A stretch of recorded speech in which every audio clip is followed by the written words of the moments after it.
Boa noite, graça e a paz. Tudo bem, gente? Bom, eu acho que algumas pessoas não me conhecem, né? Muito prazer, eu sou o Felipe Bittencourt, algumas pessoas me chamam de Bitten, Bittencourt. E eu estou aqui na PIB, em Campo Grande, né? Desde 2016. E desde 2016 eu comecei a ter a oportunidade de ser voluntário em algumas áreas aqui na PIB, né? Entre elas a Escola do Discípulo, né? Sou líder de célula, tenho trabalhado aí com o pessoal da mídia, da comunicação, obrigado. E inclusive já aproveitando, fazer o jabá, se você não segue o Culto de Sábado, @Culto de Sábado, segue lá, a gente tem muita coisa nova e legal para compartilhar esse ano com você, tá bom? E bom, a gente continua hoje com a série Momento.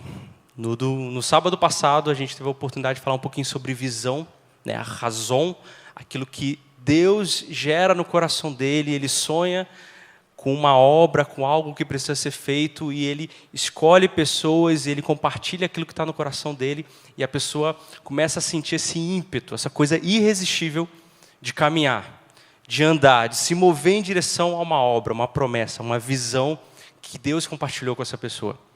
E a gente pôde ver que a visão ela tem algumas etapas. Ela tem o momento que a gente entende, o momento do desafio, mas é algo que a gente simplesmente não consegue ficar parado.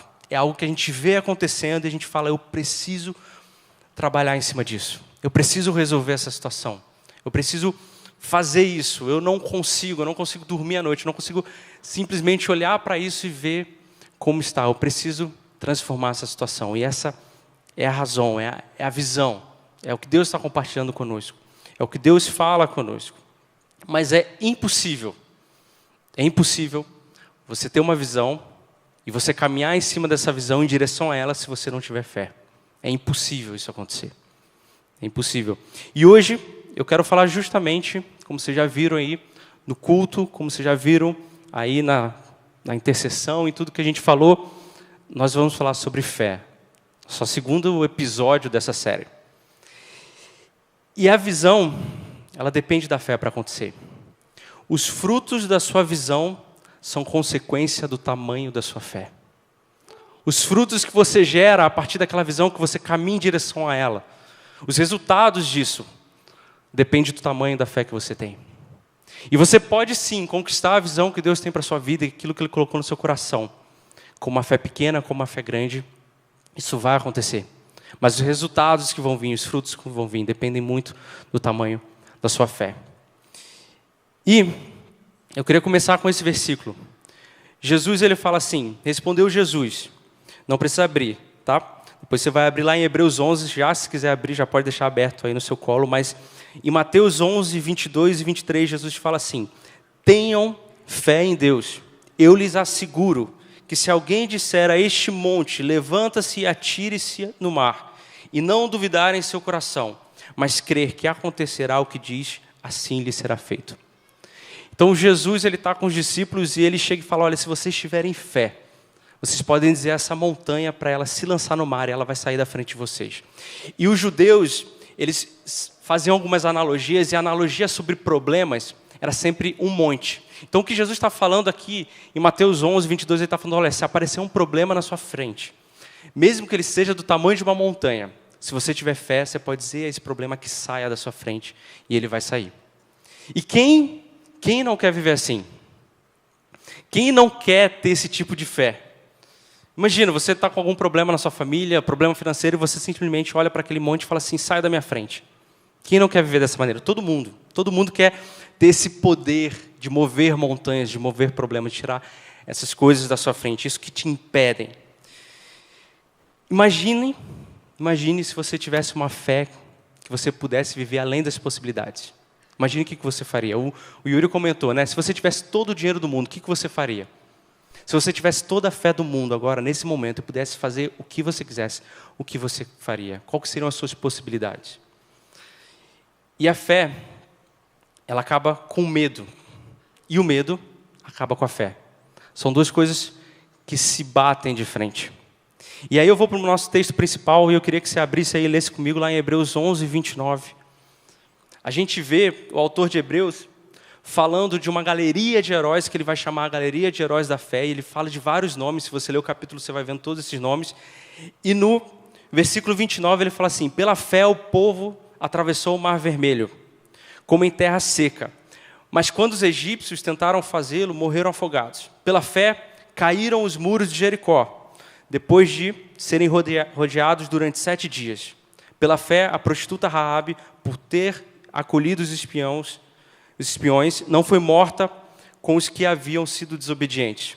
Quem mais direi? Não tem tempo de falar de Gideão, Baraque, Sansão, Jefté, Davi, Samuel e os profetas, os quais pela fé conquistaram reinos, praticaram justiça, alcançaram o cumprimento de promessas, fecharam a boca de leões, apagaram o poder do fogo, escaparam do fio da espada, da fraqueza tiraram força, tornaram-se poderosos na batalha e puseram em fuga exércitos estrangeiros.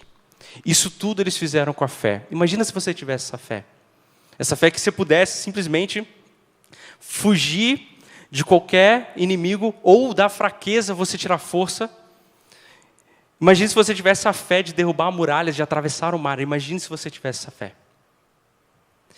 E eu quero apresentar para vocês, e muitos de vocês já conhecem, Billy Graham. Talvez um dos maiores, se não o maior pregador que já existiu do Evangelho no nosso século. E Billy Graham, ele faleceu exatamente no ano passado, em 2018. Ele faleceu em 21 de fevereiro, com 99 anos. E o Billy Graham, ele foi um pregador que fazia cruzadas. Então, ele ia para um local, se reunia num estádio, em locais gigantes, viam milhares e milhares de pessoas ouvir a pregação que ele tinha para falar. E foram fazer um levantamento de todas as pessoas que o Billy Graham alcançou e todas as pessoas que tomaram a decisão de aceitar a Cristo enquanto ele pregava. Em 1993, mais de 2,5 milhões de pessoas tinham dado um passo à frente em suas cruzadas para aceitar Cristo como Senhor e Salvador.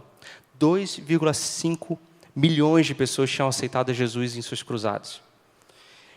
E aí depois ele começou a fazer programas de televisão e rádio, e aí, a partir de 2008, a audiência do Grant's Lifetime, que era o programa que ele tinha, incluindo rádio e televisão, superou 2,2 bilhões de pessoas escutando e ouvindo a mensagem de Billy Graham. Isso hoje é um pouco mais de 10% da população do mundo, 2,2 bilhões de pessoas ouvindo a voz desse homem pregando sobre Jesus Cristo. Então, o Billy Graham foi um homem, que entendeu qual é a visão que Deus tinha para ele. Ele falou assim: eu quero alcançar as nações através da palavra.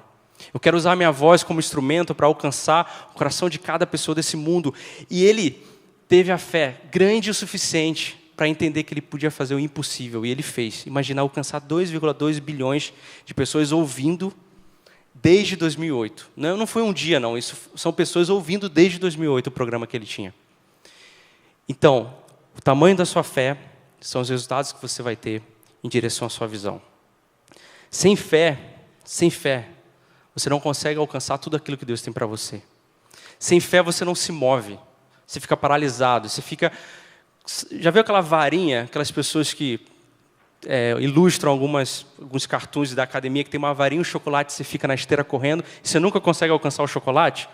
Isso é alguém que não tem fé. Você sempre está olhando diante da visão que Deus te deu, aquilo que Deus tem para você, aquilo que você quer conquistar, e você corre e a coisa não chega, não alcança, não vai, parece que está cada vez mais longe. É a mesma coisa se você não tiver fé. Sem fé, os problemas são maiores. Sabe as montanhas, como a gente leu lá em Mateus, em Marcos, que Jesus fala? As montanhas, elas vêm e vocês olham e falam: não vai dar. Isso são para pessoas que não têm fé. Sem fé, nós temos medo de cumprir a visão que Deus nos deu. Sem fé, a gente patina, a gente não consegue. Tudo parece impossível, tudo parece inalcançável. Você olha e Deus coloca uma visão sobre você, quer ser líder de célula, você fala: não vai dar, não vai dar. Ou Ele coloca alguma coisa na sua mão para você cumprir dentro do ministério aqui, em alguma coisa da igreja, você fala: não vai dar. Ou você está lá na sua faculdade e Deus fala: eu quero levantar você aí como voz profética, e você fala: não vai dar. Não vai dar, não vai dar. Isso são pessoas que não têm fé. O medo paralisa você e você não consegue caminhar. Nós sempre damos desculpas para sustentar o fracasso da visão. Nós sempre utilizamos de agentes externos ou coisas que não têm relação com aquilo que Deus colocou para sustentar o fracasso da visão que Deus te deu. Mas, na verdade, é porque nós não temos fé para cumprir aquilo que Deus deu para a gente. E eu quero compartilhar com você, nessa noite, essa frase de Billy Graham que fala: o medo pode nos paralisar, nos impedir de acreditar em Deus e nos deixar sem fé, nos fazer deixar sem fé. O diabo ama um cristão medroso. Então, quando nós abraçamos o medo e dizemos que não vai dar, e olhamos para os problemas e vemos que existem coisas que vão nos impedir, e a gente fica e cresce aquele medo no nosso coração, a gente não consegue caminhar em direção àquilo que Deus deu para a gente. E eu queria compartilhar com vocês hoje 3 fases da sua fé. 3 fases para a gente caminhar em direção à visão que Deus nos deu, tendo fé em nosso coração. A primeira é como nós conseguimos essa fé. Já que eu estou cheio de medo, já que eu tenho muita coisa, já que eu olho para os problemas, eu não consigo, como que então eu alcanço essa fé, que vai fazer com que eu caminhe? A segunda coisa é como nós permanecemos nessa fé. Porque a palavra vai falar de pessoas que não permaneceram na fé, que abandonaram a fé. Como que eu faço para permanecer, para manter isso firme no meu coração? E terceiro, onde a nossa fé é provada. Porque às vezes a gente tem uma falsa fé, mas na verdade a gente está se apoiando em outras coisas que não são na fé verdadeira. Eu quero compartilhar isso com você. E eu quero compartilhar agora como a gente consegue ter fé, e essa frase do Billy Graham que fala: eu nunca fui ao Polo Norte, e ainda acredito que há um Polo Norte. Como eu sei? Eu sei porque alguém me contou. Li sobre isso em um livro de história, vi um mapa em um livro de geografia, e acredito nos homens que escreveram esses livros. Eu aceito isso pela fé. A Bíblia diz: a fé vem pelo ouvir, e ouvir a palavra de Deus. Romanos 10, 17. O que Billy Graham está falando é que quando alguém fala alguma coisa sobre algo, e ele acredita nessa pessoa, ele acredita naquilo que essa pessoa está falando. Então, Billy Graham está falando: olha, a minha fé, ele veio quando eu ouvi a palavra de Deus. A minha fé vem quando eu ouvi que Cristo era o meu Salvador. E aí a primeira pergunta é respondida: como nós temos fé? Como nós alcançamos a fé? Como nós descobrimos essa fé? Como nós abraçamos essa fé de qual a gente está falando, que faz com que a gente caminhe em direção à nossa visão? 2 Pedro 1, Pedro vai falar: Simão Pedro, servo do apóstolo de Jesus Cristo, aqueles que mediante a justiça de nosso Deus e Salvador Jesus Cristo, receberam conosco uma fé igualmente valiosa. Judas 1:3 vai falar: amados, embora estivesse muito ansioso por lhes escrever acerca da salvação que compartilhamos, senti que era necessário escrever-lhes insistindo que batalhassem pela fé, uma vez por todas, confiada aos santos. Então a pergunta é: onde eu consigo essa fé? Eu respondo para você: essa fé já está em você. No dia em que você ouviu sobre Jesus e você decidiu que na sua vida existe alguém que vai dizer o que você tem que fazer, vai guiar a sua vida com princípios do reino, vai dizer sobre o amor, aquela pessoa que vai conduzir a sua vida e vai falar: olha, esse é o caminho que é bom para a sua vida. Nesse momento em que suas escamas caíram, que você aceitou Jesus Cristo como seu Salvador, já foi derramado toda a fé que você precisa sobre a sua vida. Você já tem isso. O dia que você falou: eu creio em Jesus e Ele é que vai guiar a minha vida, Ele é que vai direcionar a minha vida em tudo que eu fizer, eu não mando na minha vida mais. Nesse momento, já existe fé sobre o seu coração. É isso que Billy Graham fala em Romanos 10, 17, fala: quando eu ouvi a palavra de Deus pela primeira vez, é que ele está falando no sentido de evangelização, quando foi pregado, quando você foi alcançado, você entendeu aquilo e você creu naquilo, a fé já foi depositada no seu coração. Então nós já temos a fé que nós precisamos. O que nós precisamos é batalhar por essa fé. É fazer com que ela cresça, é fazer com que ela amadureça, é fazer com que ela se torne, assim como Jesus vai falar sobre a semente de mostarda. Todo mundo já ouviu essa expressão. A fé é como uma semente de mostarda, que é a menor das sementes, mas quando plantada se torna a maior das árvores. Essa semente de mostarda que Jesus está falando é a fé que você já recebeu. Quando você aceitou a Cristo, você já recebeu essa fé. O que você precisa fazer é regar essa fé, trabalhar em cima dessa fé, batalhar por essa fé, para que ela cresça, para que ela se torne grande, para que ela se torne gigante. E para que você caminhe em direção à sua visão. A busca para encontrar a fé acaba quando encontramos a Cristo. A busca pela fé acaba quando encontramos a Jesus Cristo. Mas a busca pelo crescimento e pelo amadurecimento, por regar essa planta, depende de uma vida inteira. Depende de uma vida com Cristo. Então nós já descobrimos como que nós temos fé. Vira para o teu irmão e fala assim: você já tem essa fé. Essa é uma pausa que a gente dá e fala para os irmãos falarem para o lado para a gente poder beber água. Tá bom? Então, esse é um macete. Tá? Então, se você estiver dando uma palestra ou pregando alguma vez, já usa isso aí. Então, nós já temos essa fé. Você já tem essa fé. E agora a segunda pergunta que surge: como nós permanecemos nessa fé? Como nós fazemos com essa fé cresça em nós? Nós já temos essa fé, já foi derramada sobre nós. Assim como o Judas falou, nós precisamos batalhar por essa fé. Como que a gente faz isso? Como que a gente constrói isso? Se você ler Hebreus 11, o que está aberto aí no seu colo ou no seu celular, você vai ver a galeria de heróis da fé, e você vai ver aquele texto que a gente leu. E você vai ver que nessa galeria tem algumas pessoas que não são muito merecedoras de algumas coisas se a gente for olhar do ponto de vista humano. Lá em Hebreus 11, no início, ele vai falar que Abraão foi um herói da fé. Só que Abraão, se você conhece a história de Abraão, você vai saber que ele era um mentiroso. Que ele era alguém que mentia. Outra pessoa que está lá é Jacó. Jacó era um herói da fé. Só que Jacó era um enganador. A terceira pessoa que a gente vê lá é Moisés. Só que Moisés, ele não entrou na terra prometida por uma desobediência. A outra pessoa que a gente vê é Davi. E Davi, a gente conhece a história, ele foi um grande guerreiro, alguém segundo o coração de Deus, mas foi alguém que foi adúltero. A gente tem Gideão, que terminou a sua vida cheia de orgulho. A vida cheia de... Vai cair aqui? É por isso? Está olhando? Não. Está de boa? Uma vida cheia de orgulho, uma vida onde ele decidiu ser rei quando Deus falou que ele não precisava. E tem Sansão, que era mulherengo. Então essas são as pessoas que o autor de Hebreu vai dizer que são os heróis da fé. Aí você vai falar, mas espera aí, eles não eram perfeitos. Sim, mas eles são considerados heróis da fé. Então a nossa fé, ela não só já está em nós, mas para permanecer nessa fé, ela não é sustentada por você mesmo. Ela não é sustentada por quanto você é santo, ou por quanto você trabalha na igreja, ou por quanto você faz isso ou aquilo. Não. A fé é sustentada por uma outra coisa. Lá em Tiago 5,17, a gente vai ver Tiago falando assim: Elias era humano como nós, ele orou fervorosamente para que não chovesse, e não choveu sobre a terra durante 3 anos e meio. E essa primeira parte ele fala, Elias era humano como nós, era assim como eu e você, alguém como a gente.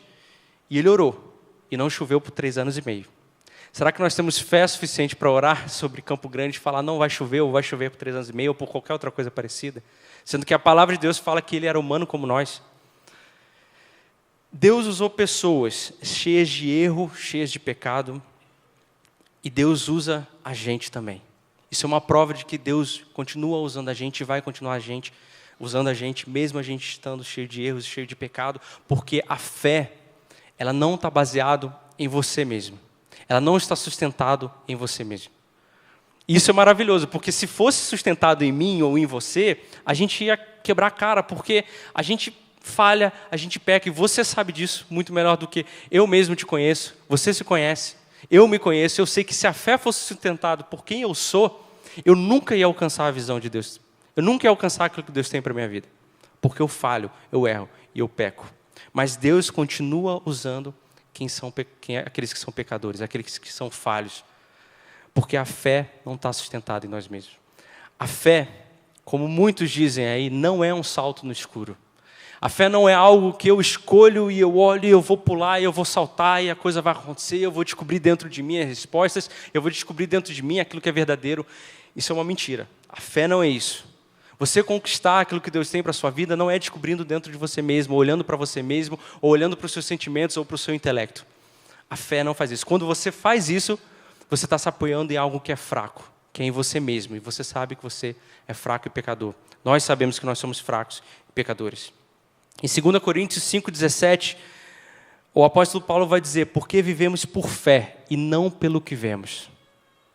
É por isso que Jesus ele vai falar que quando o monte se levanta, se você tiver fé, você vai simplesmente dizer para esse monte sair da frente. Porque quando você está vivendo pela fé, que já existe em você, os problemas surgem, aparecem e os seus sentimentos mudam e um dia você está feliz, outro dia você está triste, outro dia você acorda, eu vou conquistar o mundo, outro dia você acorda, eu sou nada, eu não estou valendo nada. E aí Jesus fala, se você tiver fé, mesmo assim você vai poder dizer para os problemas saírem da sua frente. Porque a fé não está baseada naquilo que a gente sente, naquilo que a gente vê. Romanos 5, 1, 2 vai falar: tendo sido, pois, justificados pela fé, temos paz com Deus, nosso Senhor Jesus Cristo, por meio de quem obtivemos acesso pela fé. E esta graça na qual agora estamos firmes e nos gloriamos na esperança da glória de Deus. Ou seja, Romanos 5, 1, 2, o apóstolo Paulo responde onde a nossa fé está baseada, onde a nossa fé está firme. Esta graça na qual agora estamos firmes. A nossa fé está firme sobre a graça. A nossa fé não está firme sobre você, ou sobre mim, ou sobre uma igreja, ou sobre uma denominação. A nossa visão, a gente não caminha em direção a ela baseado em uma direção dada por outra pessoa, senão pelo próprio Cristo, pela própria graça de Cristo, que vai como um chão sendo colocado aos seus pés, sustentado pela graça, e você vai caminhando em fé em direção à visão que Deus te deu. É a própria graça que sustenta a fé. A graça que veio através da morte e ressurreição de Cristo. Não é sobre você. É por isso que eu olho para os meus sentimentos, você olha para os seus sentimentos e fala: eu vou continuar porque eu estou sobre a graça de Cristo. Eu não estou sobre aquilo que eu vejo, aquilo que eu sinto, aquilo que eu olho, aquilo que aparece diante de mim como um problema. Não, isso não é nada, porque eu estou sobre a graça de Cristo. Eu estou sobre aquele que morreu e ressuscitou, e não tem nada mais poderoso do que isso. Não tem nada mais poderoso do que isso. Quando damos um salto de fé, nós não caímos no escuro, no desespero, no que vai acontecer agora. Não, nós damos um salto de fé, nós caímos sobre a graça, e a graça permanece firme sobre os nossos pés e vai nos guiando até a visão que Deus tem para a gente. A morte e a ressurreição de Cristo foi o fator determinante, aquilo que trouxe a graça sobre a gente e faz com que os nossos pés permaneçam firmes. E não há nada mais real, mais vivo, não há nada mais poderoso do que a ressurreição de Cristo. Então a sua fé está embasada, sustentada naquilo que tem de mais poderoso no mundo, que é a ressurreição de Cristo. Por isso que não é o que pensamos ou sentimos, mas é nos firmarmos na graça. A graça não está nem aí para o nosso pecado. A graça simplesmente nos alcança, nos envolve, nos transforma, e é nisso que eu me firmo. A graça é suficiente e é nela que eu apoio a minha fé. É nela que eu apoio os meus pés para continuar caminhando em direção à visão que Deus colocou no nosso coração. É por isso que Deus vai continuar usando pessoas que são pecadoras. Porque não tem a ver com o seu pecado, ou não tem a ver com a sua santidade, ou não tem a ver o quanto você busca Deus. Tem a ver com a graça que está debaixo dos seus pés enquanto você caminha. E isso tem a ver com Cristo, isso tem a ver com Jesus. É por isso que Ele vai continuar usando a cada um de nós, assim como Ele usou no passado, que foram os heróis da fé, assim como Ele usou Elias, assim como Ele nos usa como juventude aqui em Campo Grande. Ele vai continuar usando a gente, porque o que sustenta a gente é a graça. O que sustenta os nossos pés é a graça de Cristo. E aí, a gente descobre que nós já temos fé, a gente descobre que o que sustenta a nossa fé é a graça, e Deus vai continuar nos usando, e isso é uma verdade que você tem que abraçar. Essa verdade de que Deus já veio sobre a sua vida e a graça já te alcançou, e não importa o quanto pecador você seja ou aquilo que você fez, a graça já está debaixo dos seus pés. Não importa. Não importa se você caminha ou não, a graça já está ali pronta para você saltar e caminhar em fé em cima dela em direção à visão que Deus te deu. E aí a gente já sabe que nós temos fé, nós já sabemos onde a nossa fé está embasada, como nós permanecemos na fé, precisamos permanecer na graça. E aí vem a parte, talvez, uma das etapas mais importantes que existem. Onde a nossa fé é provada. Porque às vezes a gente está caminhando em direção à visão que Deus nos deu, e a gente entende que é a graça de Deus, e a graça de Deus vem surgindo debaixo dos nossos pés como realmente pedras que a gente vai pisando e caminhando, mas às vezes nós usamos alguns apoios que nos sustentam em meio a essa caminhada. Às vezes nós temos algumas muletas que vão nos auxiliando. E existe um momento onde a nossa fé é provada, e existe um momento onde de fato essa fé é provada como genuína, porque a fé genuína é aquela onde eu caminho seguro somente na graça. Eu não estou apoiado em nenhuma outra muleta, que pode ser a ciência, o intelecto, que pode ser alguma coisa do meu estudo, ou pode ser os meus talentos, os meus dons. existe um momento que essa fé é provada. E nesse momento, todas essas muletas caem por terra. Nesse momento, tudo aquilo que nós nos apoiamos é jogado por terra. E se a gente não tiver sobre a graça, a gente cai junto. É o momento do sofrimento. É o momento da dor. Esse é o momento onde a sua fé é provada de verdade. Esse é o momento onde, se você não estiver só sustentado pela graça, você vai cair. Se você estiver sustentado por qualquer outra muleta, pelo seu dinheiro, por qualquer coisa, você vai cair. É quando nós passamos por momentos de sofrimento, por momentos de dificuldade, momentos de dificuldades reais, onde tudo que você recebeu de Deus, todas as palavras que você recebeu, toda a visão que Deus te deu, tudo aquilo é colocado em dúvida por causa daquele sofrimento. É quando você olha para a visão e o sofrimento vem, e as montanhas vêm e elas são grandes, elas são gigantes, e você olha para a visão e fala, está longe. E é nesse momento que a sua fé ela é provada se está sobre a graça ou não. Lá em Tessalonicenses 1:4, a gente vê Paulo falando: por esta causa nos gloriamos em vocês entre as igrejas de Deus, pela perseverança e fé que mostram em todas as perseguições e tribulações que vocês estão suportando. Onde é que a igreja de Tessalônica perseverava e demonstrava a sua fé? Através das perseguições e tribulações. Quando as perseguições e tribulações vieram sobre a igreja, foi nesse momento que a fé dessa igreja foi provada. Que a fé dessa igreja foi realmente confrontada. E ela se manteve firme, porque ela tinha uma fé genuína. Ela estava apoiada sobre a graça. Enquanto o mar está abrindo, enquanto as muralhas estão caindo, enquanto está dando tudo certo, é fácil eu caminhar em fé. É fácil. Quando nós vemos os frutos e os resultados acontecendo, é fácil eu continuar caminhando em fé. Mas quando o dia mau vem, quando as perseguições vêm, é quando a nossa fé é provada de fato. Quando os resultados não acontecem, você caminha e você sabe que você está sustentado pela graça, em direção à visão que Deus te deu, e nada acontece, nada, parece que nada está acontecendo. É aí que a nossa fé é provada. É aí que Deus sabe se nós estamos sustentados somente pela graça de Cristo ou se temos muletas para nos acompanhar. E o mais interessante, e talvez difícil, é que a fé, ela nem sempre nos leva a caminhos bons. E talvez a maioria das vezes ela não nos leva em caminhos bons. Lá em Hebreus 11, 36 ao 40, não 38, 36 ao 40. Nós vemos o mesmo capítulo onde o autor de Hebreus começa a falar dos heróis da fé e começa a falar: Jacó fez isso, Jacó conseguiu isso, as muralhas caíram, os mares se abriram, as pessoas conquistaram nações, exércitos fugiram, fecharam bocas de leões. Através da fé eles fizeram isso.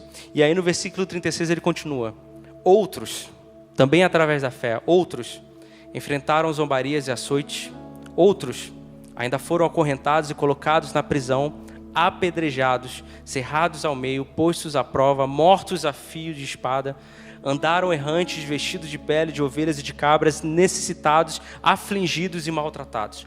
O mundo não era digno deles. Vagaram pelos desertos e montes, pelas cavernas e grutas. Todos estes receberam bom testemunho por meio da fé. No entanto, nenhum deles recebeu o que havia sido prometido. Deus havia planejado algo melhor para nós, para que conosco fossem eles aperfeiçoados. Então, da mesma maneira que o autor de Hebreus começa a falar daqueles heróis da fé que conquistaram coisas maravilhosas, ele começa a falar de heróis da fé que nem tem os nomes aqui, nem tiveram tempo de registrar o nome dessas pessoas, que foram para a morte, também por causa da fé, que caminharam em direção ao sofrimento por causa da fé. E muitos nem viram a visão que Deus tinha colocado na vida deles se cumprindo. Muitos nem conseguiram alcançar aquilo que Deus tinha prometido e falado: não, isso vai ser feito através da sua vida. Muitos nem conseguiram ver isso. Por quê? Porque a morte deles foi fruto para que a visão se cumprisse. Então, às vezes, nós caminhamos em direção à visão que Deus nos deu. E provavelmente, a maioria das vezes, o terreno vai ser ruim, os problemas vão ser ruins. E talvez você nem veja a visão que Deus tem colocado no seu coração. Porque talvez o seu sofrimento e a sua morte é que vai gerar o fruto para que essa visão aconteça. Mas mesmo assim, essas pessoas caminharam em fé.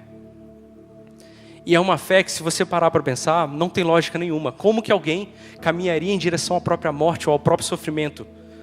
São fés que eram embasadas e sustentadas somente pela graça, porque nenhuma pessoa, nenhum ser humano, no seu raciocínio correto, na sua sã consciência, iria caminhar para a morte, iria caminhar para o sofrimento. Ela ia pensar, não, ainda existem coisas para cumprir, eu não posso ir por esse caminho, senão por esse caminho eu vou morrer, existem coisas para se cumprir na minha vida. Mas nesse momento a fé delas foram provadas e elas estavam sustentadas pela graça, e caminharam sobre a graça e foram em direção ao que Deus queria, e elas entenderam que mesmo o sentimento ruim da morte ou aquilo que vinha sobre elas não era suficiente para apagar a graça de Deus sobre a vida delas, naquilo que elas eram sustentadas, naquilo que elas caminhavam em direção àquilo que Deus tinha para a vida delas. Elas creram em Deus, creram na morte de Jesus Cristo acima de todas as coisas e caminharam em direção a isso, em direção à visão que Deus tinha para elas, mesmo sabendo que talvez a visão não fosse se cumprir. Abraão, que é o pai da fé, caminhou nessa direção e ele teve ali uma situação onde ele teria que sacrificar o próprio filho. E o filho que era a promessa de Deus para a vida dele, era a visão que Deus tinha dado para a vida dele. E através daquele filho, ele alcançar as nações da terra, para serem abençoadas essas nações da terra. Nesse momento ele falou, eu quero obedecer ao meu Deus, mesmo que eu tenha que matar o meu filho. Porque Deus vai dar o jeito dele, porque a visão é de Deus. Deus vai dar o jeito dele. Então mesmo que a gente caminhe em circunstâncias ruins, em momentos difíceis, Deus vai dar o jeito dele, porque não tem a ver com você. Tem a ver com o que Deus quer fazer através da sua vida. E Ele quer fazer através da sua vida, porque Ele já depositou fé sobre você. Ele já tem te dado uma visão e colocado no seu coração aquilo que Ele quer fazer através da sua vida. E Ele quer fazer isso. Então Ele vai cumprir através da sua vida. Mas nós precisamos ser sustentados pela graça de Deus para continuar caminhando e assim alcançar a fé. E é assim que nossa fé é provada. É assim que nós temos ali um momento onde, de fato, ou eu caminho pela graça ou eu sou sustentado por outras coisas. E essa frase do Billy Graham tem muito a ver com o que a gente está falando aqui. Ele fala assim, a coragem é contagiosa. Quando o homem valente permanece firme, os outros também endurecem. Então o que a gente precisa não é uma multidão de pessoas cheias de fé, caminhando em direção à visão que Deus nos deu. A gente só precisa de uma pessoa fazendo isso. Uma pessoa se posicionando e fala, eu vou caminhar e eu sou sustentado pela graça, eu vou em direção à fé que Deus tem para a minha vida. E quando essa pessoa fizer isso, todos os outros vão olhar e vão fazer, nós queremos fazer isso também. Nós vamos nos posicionar, nós vamos caminhar junto em direção a isso. Nós vamos fazer isso acontecer. Só é preciso um de nós ter coragem para que todos permaneçam firmes. Só é preciso você se posicionar na sua faculdade, na sua escola. Só é preciso você se posicionar na sua casa. Só é preciso você se posicionar no seu bairro e onde você está. Só é preciso você para que todo o resto das pessoas olhem e caminhem junto com você em direção à visão que Deus tem dado para a sua vida. E eu quero finalizar contando uma história do dia, não do dia, mas da noite mais difícil da minha vida. Foi a pior noite que eu já passei em toda a minha vida até hoje. Eu queria finalizar contando essa história para você. Em 2013 e 2014 eu tive a oportunidade de fazer um seminário em Minas. E quando eu cheguei nesse seminário, eu já tinha muito certo o que Deus tinha para a minha vida. Eu já tinha certeza do que Deus ia fazer através da minha vida. Eu já tinha a visão que Deus tinha me dado. E esse seminário ele dura 2 anos, é 2013, 2014 e no ano de 2015, se eu quiser fazer a parte prática, era opcional. E eu já fui para esse seminário em 2013 tendo a certeza absoluta que eu ia fazer a parte prática. Então eu ia ficar 3 anos estudando, 3 anos dentro desse seminário. E a parte prática, nesse 3º ano, ela poderia ser feita ou no Brasil, em alguns projetos que existem aqui no Brasil, no Ribeirinhos, no Sertão, ou poderiam ser feitos fora do Brasil, em alguns projetos que tinham parceria com o seminário do qual eu estudava. Um deles era no Haiti, em Portugal, Itália e Nepal. E quando eu cheguei no seminário, eu tinha certeza, eu vou fazer o 3º ano prático. Deus colocou isso no meu coração muito forte, Deus me deu uma palavra muito forte, Deus me deu uma visão muito clara de que eu faria o 3º ano prático no Nepal. E eu fui em direção a isso. Eu lembro quando eu cheguei no seminário ali na primeira semana, uma das pessoas que já estava no segundo ano, ela virou para mim e falou, pô, tudo bem? E aí, beleza? Eu, beleza. Pô, e aí, você vai fazer missões, né? O curso de missões? Eu falei, vou e tal. E aí, você vai fazer o prático? Ele perguntou, eu falei, vou fazer o prático. Pô, mas onde você vai? Vou pro Nepal.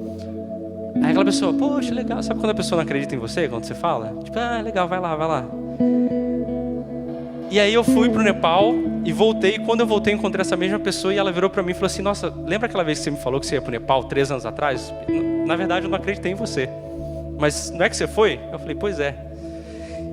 E aí eu fui pro Nepal. E em 2015, 28 de fevereiro, cheguei no Nepal com a equipe que a gente tinha do seminário. A gente ficou 2 meses lá, março e abril. E dia 25 de abril aconteceu um terremoto naquela nação. A gente estava lá. E foi, assim, inexplicável estar numa situação como essa. E aí eu estava numa igreja visitando. Eu estava com um irmão nepali, que era o Steven, que ele traduzia pra gente, falava inglês, português, nepali.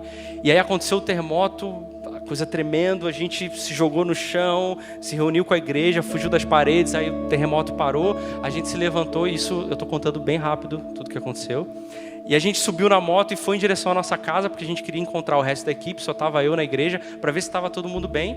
Chegando lá, eles tinham saído da igreja, eles estavam numa plantação, e eles estavam com as pessoas que estavam dentro da casa também, que a gente se reunia, que era tipo uma célula, tipo uma igreja, todo mundo ali numa plantação, porque eles tinham saído correndo da casa e foram para esse lugar, e aí estava todo mundo bem.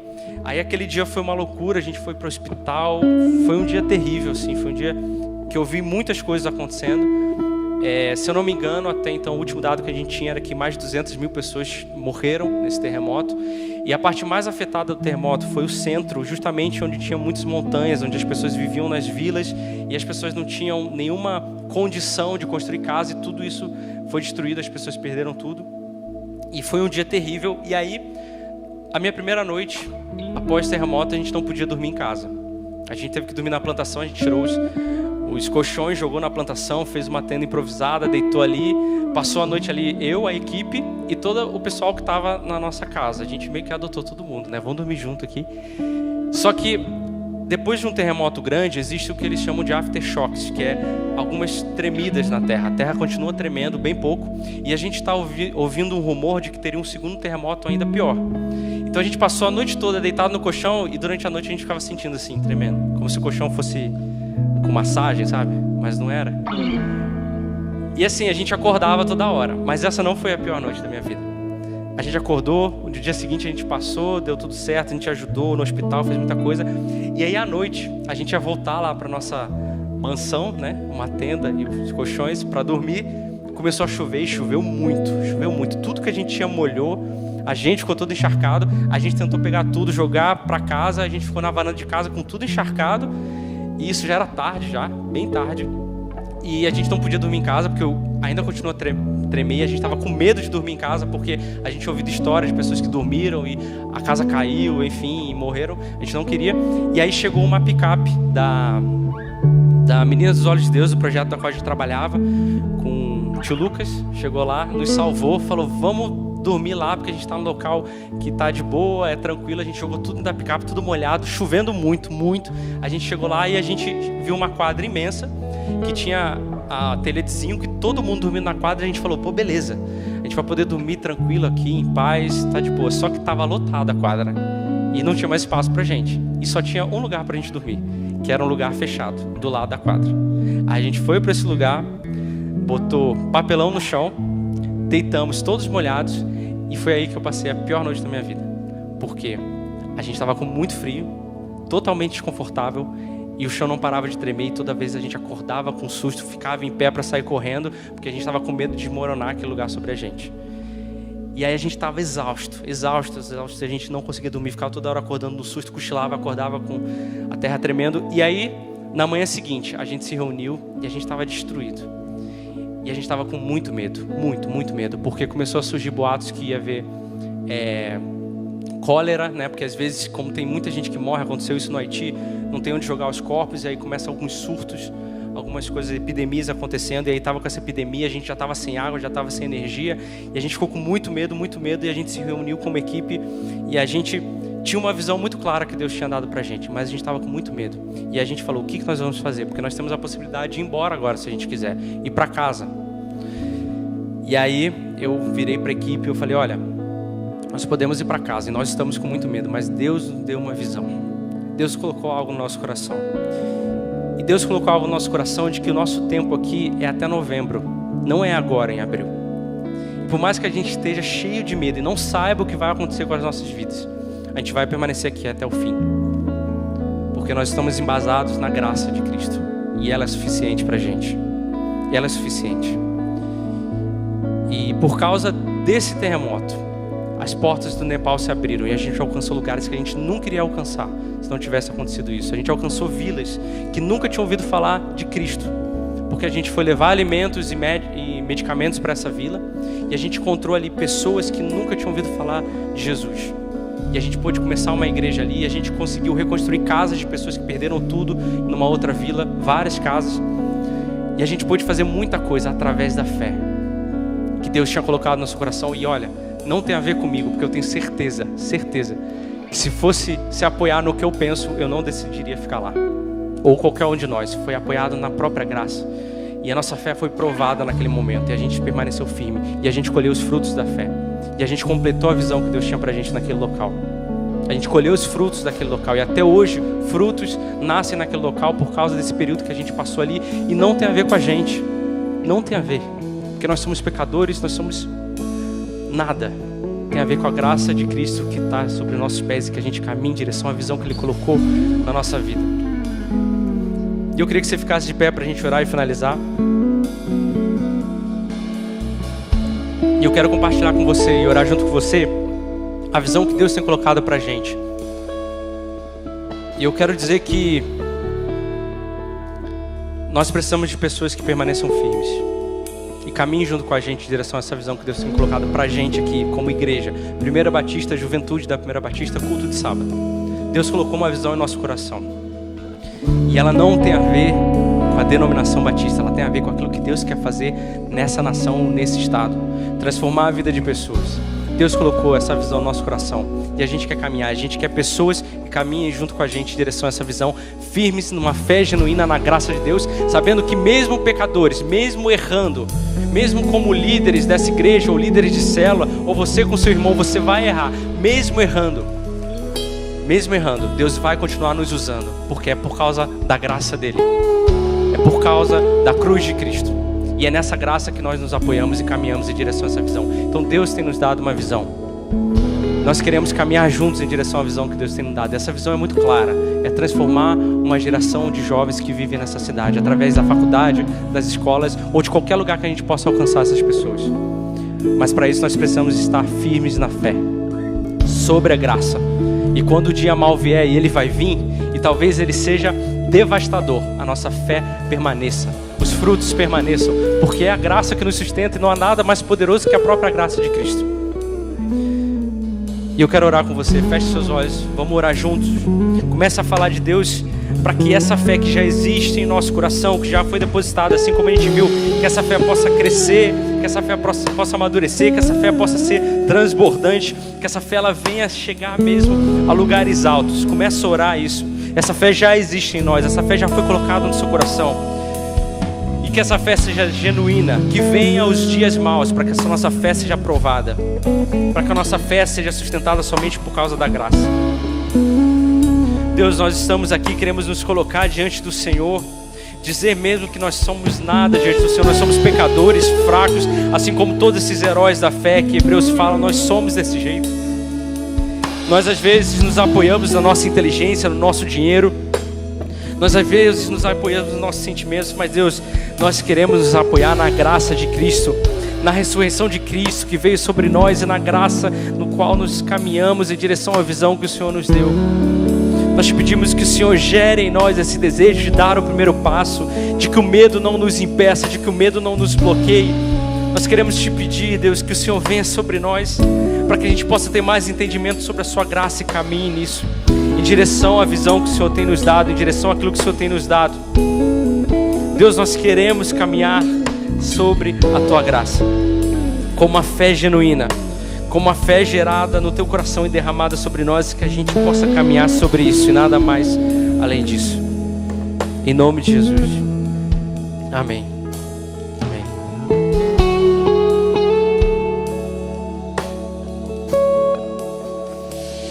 Aleluia. Você pode aplaudir o Senhor Jesus por essa palavra?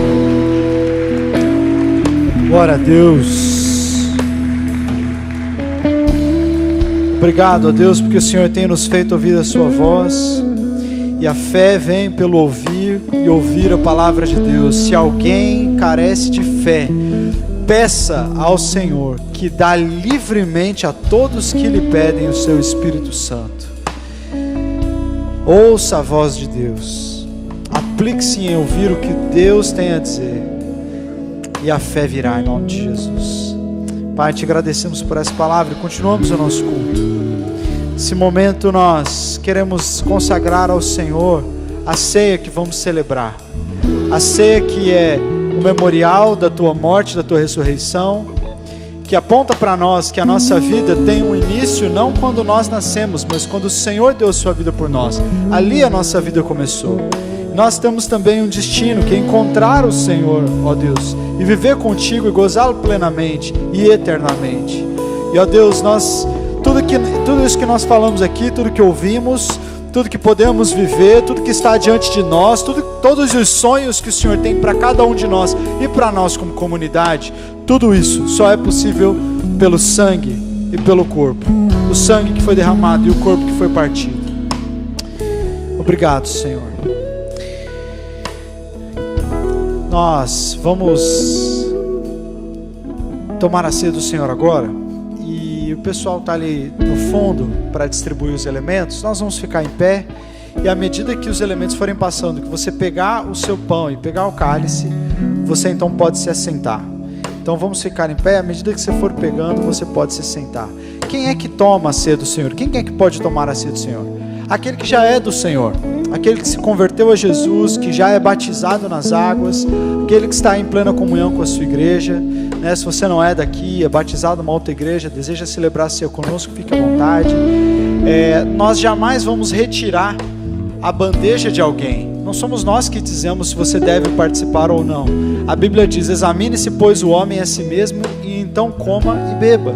Então, que nesse momento você possa participar da ceia do Senhor com consciência, não fazendo isso de qualquer modo, levianamente, porque a Bíblia diz que aquele que come e bebe de modo displicente, levianamente, come e bebe para sua própria condenação. Nós celebramos a ceia por quê? Porque a ceia é um memorial. Nós temos o triste hábito e a triste tendência de nos esquecermos do porquê nós vivemos. Nós entramos no modo automático e nós passamos a valorizar mais aquilo que nós fazemos do que aquilo que Deus fez na história por nós. E aí a gente começa a achar que a nossa vida, ela gira em torno de nós, dos nossos sonhos, das nossas vontades, do nosso ministério, daquilo que a gente faz, da nossa liderança, das nossas ações. Quando na verdade tudo depende de Deus. Todas essas bênçãos que você vai receber um dia, você só pode recebê-las um dia porque Jesus abriu o caminho para que elas chegassem até você, e Ele fez isso na cruz do Calvário. Portanto, aquele dia em que Jesus morreu, naquele dia a vida nos foi outorgada. Se você não vai tomar o elemento, você também pode se sentar sem problema, mas é importante que nós façamos isso. E nós como igreja temos essa prática de mensalmente, em todos os cultos, cumprirmos esse mandamento do Senhor Jesus, porque Jesus deixou 2 ordenanças para nós. Uma delas é o batismo, que todos nós que recebemos a Cristo como Senhor e Salvador das nossas vidas, precisamos passar pelas águas do batismo.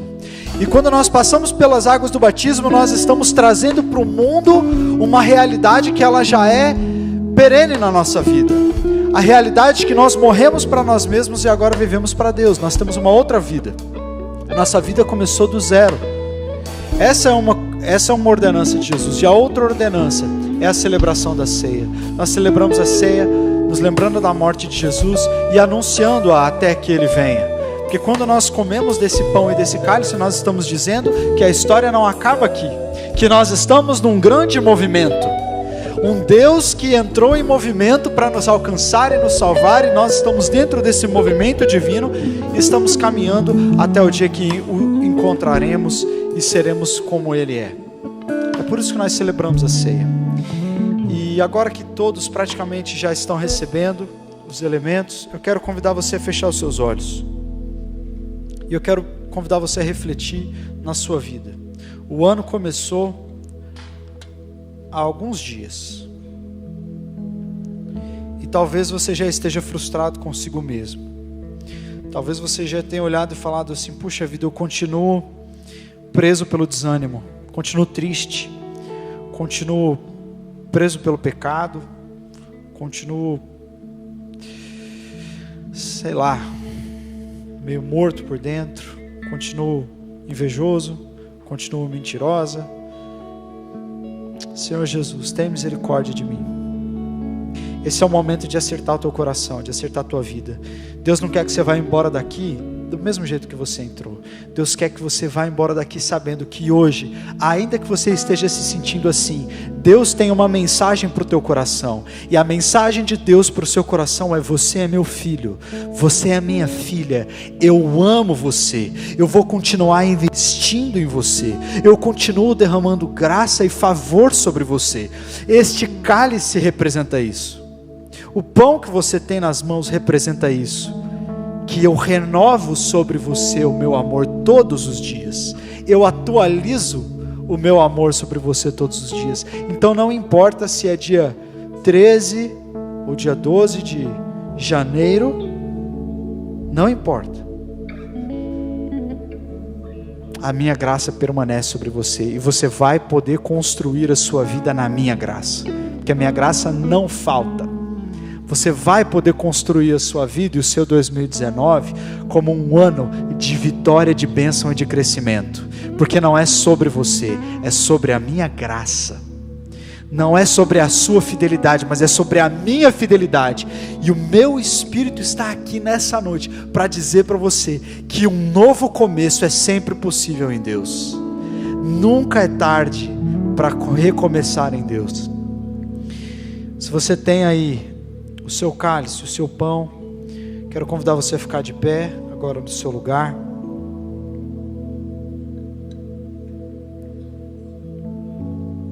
E quero que você olhe para esse pão. Esse pão não é um pão de Israel, não é um pão ungido no Jordão, ele é um pão, ele é um símbolo de um pão mais precioso. Se você está segurando esse pão, significa que um dia Jesus encontrou você. Você se lembra desse dia? Quando Jesus te encontrou e aquele corpo de pecado caiu no chão e uma luz brilhou na tua alma e uma alegria te invadiu e você sentiu aquele peso saindo das suas costas e você parecia que você podia correr, pular e você só queria dar risada e você foi perdoado dos seus pecados. É isso que esse pão significa, que a mesma graça que te alcançou naquele dia te alcança hoje. Você ainda está debaixo do sacrifício de Jesus. E que é assim que Deus te quer. Deus te quer com Ele, Deus te quer bem, Deus te quer livre. É sua herança.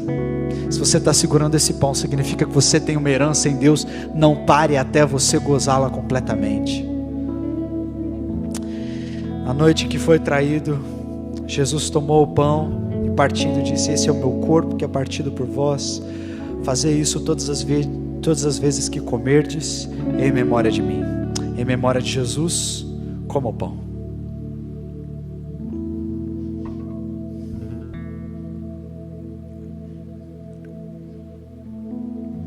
E o cálice, esse suco de uva representa o sangue de Jesus que foi derramado por cada um de nós.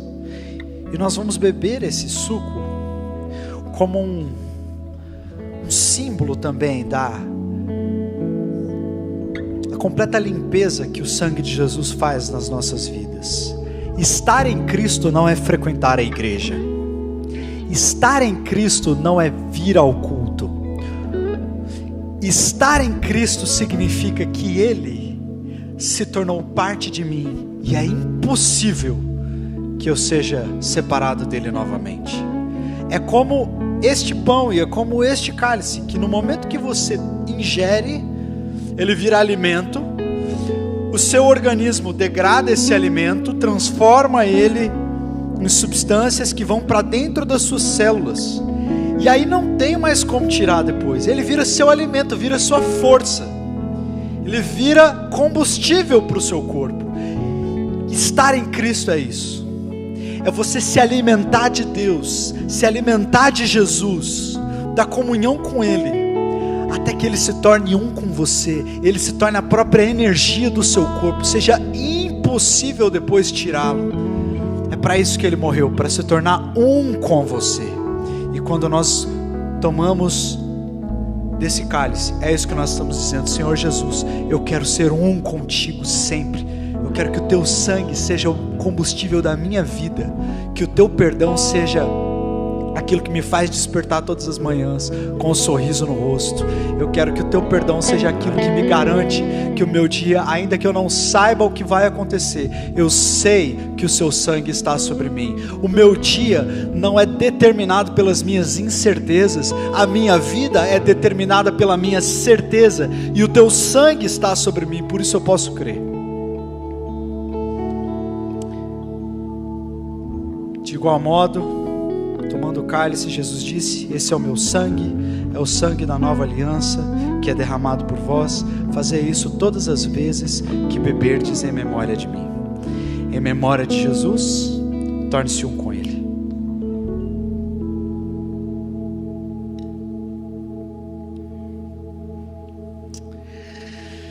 Senhor Jesus, nós te agradecemos, nós te louvamos, ó Pai, porque o Senhor é maravilhoso, porque a tua graça nos alcançou, e porque a tua graça nos alcançou, nós podemos ter fé, nós podemos crer em dias melhores, nós podemos fazer grandes coisas para o Senhor, podemos participar de uma história que vai além de nós, podemos deixar um legado, podemos contribuir com o movimento que o Senhor iniciou lá no Éden, de resgatar a humanidade caída e trazê-la de volta aos teus pés, onde e somente ali nós podemos encontrar sentido para as nossas vidas, e nós cantaremos sobre esse sentido, nós falaremos sobre esse sentido, nós exaltaremos e levantaremos a bandeira de Jesus por onde quer que nós formos, porque nós cremos que quando o Senhor Jesus alcançar a nossa cidade, será tão transformador quando o Senhor encontrou a minha vida, e o Senhor me passou da morte para a vida, e eu sei que pessoas também vão experimentar isso em nome de Jesus. É para isso que nós estamos aqui. Nós te louvamos, ó Pai, te louvamos por podermos celebrar a ceia do Senhor, nos lembrarmos do teu sacrifício, projetarmos a nossa vida, não nas nossas capacidades e não nas nossas habilidades, mas projetamos o nosso futuro na fidelidade de um Deus que nunca falhou. Projetamos o nosso futuro na vontade e no amor de um Deus que nos ama, que nos chama para perto de si, para gozarmos o melhor da nossa vida. É nisso que olhamos, é para o Senhor que caminhamos. Em nome de Jesus, amém e amém. Em nome de Jesus, você pode aplaudir o Senhor Jesus mais uma vez. Nós estamos encerrando essa noite. Que noite tremenda, que palavra. Quero que você leve isso dentro do seu coração, não retenha só para você, compartilhe com outras pessoas. Sempre que você bater aqui uma fotinho do culto, marca o culto, coloca a hashtag culto de sábado, para a gente poder também invadir o Instagram e as redes sociais com tudo aquilo que Deus tem falado conosco. Então, no sábado que vem, nós vamos continuar a nossa série Momentum, e depois de falarmos de fé e de visão, agora é hora de nós falarmos sobre ação. O que é que nós fazemos? O que é que uma pessoa cheia de fé e cheia de visão, ela faz, né? E então nós vamos falar sobre isso no sábado que vem, e vai ser igualmente incrível. Você já tem compromisso marcado, vem pra cá e você vai ser abençoado mais uma vez em nome de Jesus. Levante sua mão. Deus amado, obrigado por essa noite. Aqui está o teu povo, e eu oro para que eles sejam cheios da tua presença, cheios da tua glória, cheios de amor pelo Senhor Jesus, cheios de um desejo de recomeçar, saindo daqui nessa noite, passando essas portas para viver uma nova vida de fato. em nome de Jesus, ó Deus. Nós cremos que o Senhor está nos conduzindo a isso. Então coloca os meus irmãos em movimento, coloca-nos em movimento para te encontrarmos, e nossa semana será incrível. Nós agradecemos por essa noite e abençoamos o teu povo na graça, na paz e na bênção do seu Filho Jesus, em nome de Jesus, amém e amém. Abraça a pessoa que está do seu lado, dá uma boa semana para ela, diga: o Senhor é sobre você, a bênção de Deus está sobre você, e é isso aí, até sábado que vem.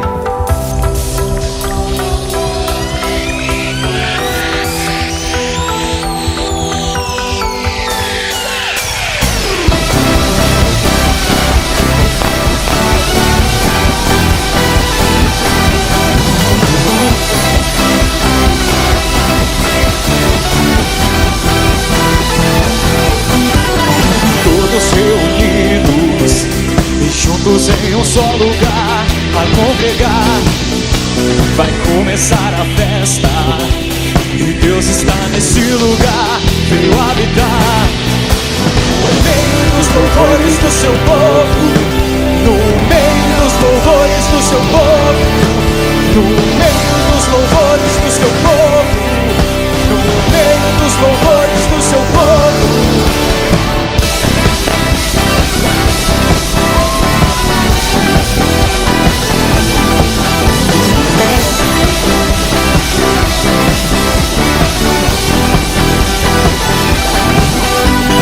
Corações unidos, prontos para começar a celebrar. Já se ouve os gritos, Deus veio habitar no meio dos louvores do seu povo, no meio dos louvores do seu povo, no meio dos louvores do seu povo, no meio dos louvores do seu povo. Vamos adorar, cantar bem alto, vamos celebrar, gritar bem alto. Deus aqui está, entronizado no meio dos louvores do seu povo.